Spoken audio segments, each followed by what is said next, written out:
Então, como eu estava dizendo, nós vimos força magnética sobre a carga, o sentido e direção, regra do tapa. Depois vimos o módulo da força magnética, pelaquela equação do QVB, seno de θ. E hoje nós vamos ver a força magnética sobre fios com corrente. Tá, por quê? Porque seria o próximo passo lógico. Porque quando você tem corrente elétrica, você tem carga em movimento. Então, se você tem corrente elétrica em um fio, você também pode ter força magnética em um fio, tá bom?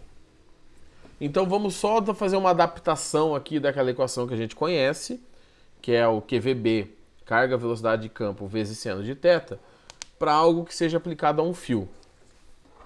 Vou colocar aqui, então, um fiozinho, tá? Vou considerar que este aqui é o fio, tá bom? Lembrando que o sentido da corrente elétrica por convenção é o movimento de cargas positivas. Eita, que eu derrubei meu... Eita, peraí, caiu tudo aqui. A corrente elétrica convencionada. A gente sabe que quem se move num metal, por exemplo, são as cargas negativas. Mas a corrente elétrica convencionada, por questões históricas, já discutimos isso algumas vezes já, são cargas positivas. Então, vou considerar aqui que eu tenho cargas positivas se movimentando em um fio com velocidade. Então, todas essas cargas têm uma pequena velocidade aqui, tá? Então, pequenos Vzinhos, pequenas velocidades. Vou colocar esse fio sobre um campo magnético, normal, igual a gente estava fazendo antes. Então, vou pegar uma cor para o campo magnético aqui, pegar B. B. Vou pegar o meio roxo, tá? Então, temos aqui um campo magnético, meu Jesus Cristo. Eita, pera aí que tá difícil aqui. Aqui. Aqui, opa. Aqui. Eita, vamos mais uma vez. Aqui. E esse fio aqui vai ficar aqui em cima, esse campo aqui. Tá? Temos as linhas de campo magnético B. Existe um ângulo entre essa velocidade e esse campo, que eu coloquei propositalmente o mesmo ângulo que o fio se encontra em relação ao campo magnético, tá? Bom, a equação que vocês conhecem, deixa eu só arrumar essa linha de campo aqui que está me incomodando. A equação que vocês conhecem para força em uma carga, tá? Em uma carga, a força magnética é QVB seno de θ, certo? O que eu vou fazer aqui? Eu não quero tratar mais de carga. Eu quero que carga, de alguma maneira, eu consiga associar carga à corrente elétrica, tá? E velocidade também não faz sentido, porque eu não vou calcular a velocidade aqui das cargas positivas em movimento, mas dos elétrons, de qualquer outra coisa. Então eu quero que essa velocidade vire algum parâmetro relacionado à velocidade que eu possa medir no fio. Que nesse caso é o comprimento do fio, L. Porque velocidade é o tanto que você anda num determinado tempo. Então a gente consegue uma distância, que nesse caso é o comprimento, tá? Então vamos começar por partes. Vamos começar com a relação de carga. A gente sabe que corrente elétrica é carga sobre o tempo, tá? Lá do comecinho do ano, quando as coisas eram normais ainda. Isso aqui é a mesma coisa que carga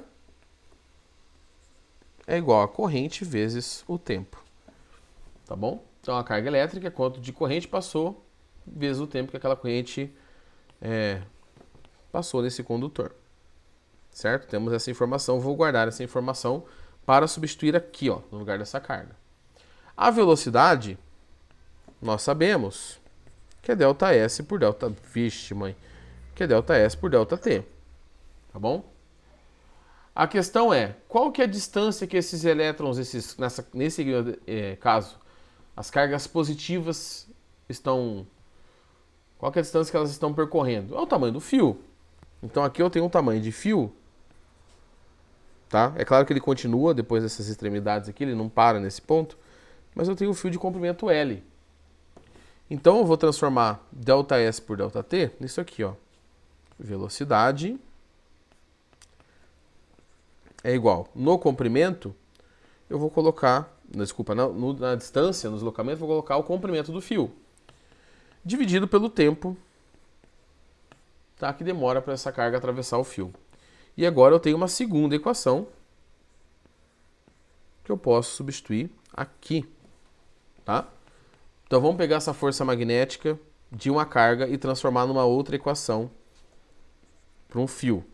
Tá? Agora eu quero fazer isso aqui virar a equação do fio. Bom, a carga, no lugar da carga, eu colocarei corrente vezes o tempo.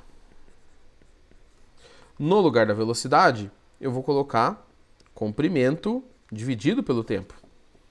O campo tá lá, né? O campo só vai influenciar mesmo.